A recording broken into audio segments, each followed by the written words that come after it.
welcome to the Tabletop Games blog topic discussion. No-win situation. A look at victory conditions in board games.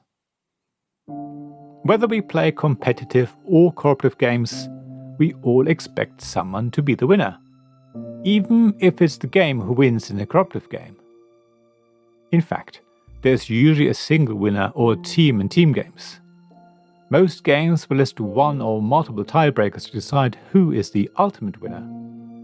So the idea of victory conditions has become second nature to most of us in the board game hobby.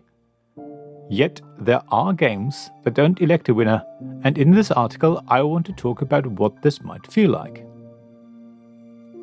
I was inspired to write about this topic after listening to Amabel Holland talking to Liz Davison in an episode of the Beyond Solitaire podcast. At some point during the interview, Amabel got to talk about her game, Endurance, which doesn't have a victory condition. The game is about Antarctic survival and is based on Ernest Shackleton's 1914 expedition. Back then it seemed like the whole crew of the ship would be lost, but miraculously they were all saved. In the game it is your job to try and save as many of the team as possible. However, there is no victory to be had. You're not trying to bring back a certain number of people. You don't lose if things don't go your way. It's all about basic survival. It is for you, the player, to decide whether bringing back the whole crew is the only true victory, or saving even just a single deckhand is a win. After all, you are facing an impossible situation, so being able to rescue just one person is a miracle. At this stage, I just want to go over a couple of terms. While Endurance doesn't have any victory or loss conditions, the game does end at some point. There are, in fact, a number of end conditions. So it's not like you play Endurance forever. However, the game does force you to carry on, even when things seem hopeless. You can only stop when you have either rescued everyone, when there's a mutiny, or when all lifeboats are lost. That's quite important to note. Sure, there are games without an end condition and you expect those to have neither victory nor loss condition. However, when a game ends, we are also used to always choosing a winner. Let me talk about loss conditions next. To me, victory and loss conditions are almost the same thing.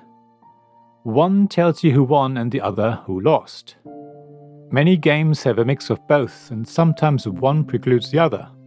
For example, in The Rich and the Good, whoever has the most cash after selling all of their shares at the end wins, except the player who gave the least amount to charity always loses, even if they had the most cash.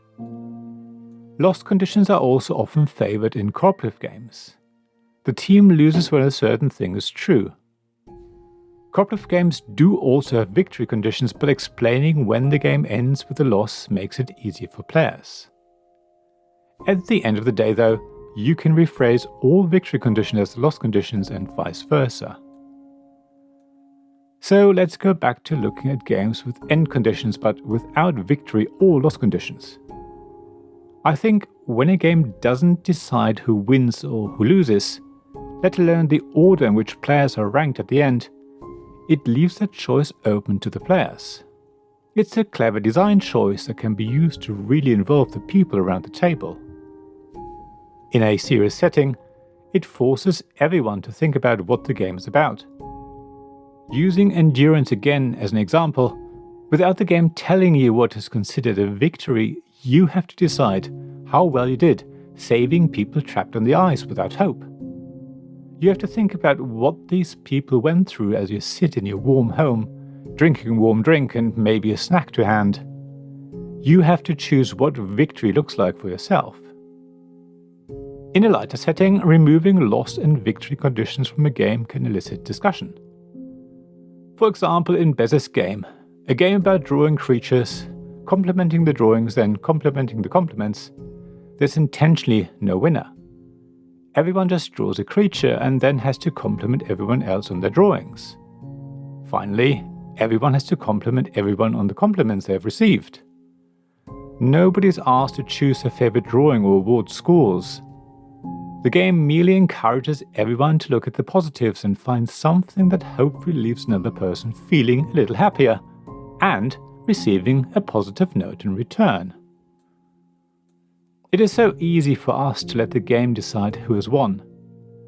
Wanting to have an objective adjudicator rank the people around the table is something I can relate to, because I'm quite a competitive player at heart.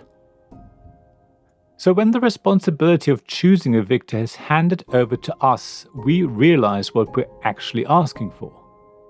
It allows us to focus on what we're actually simulating when we're playing the game. It is especially pertinent for what I call serious games such as endurance.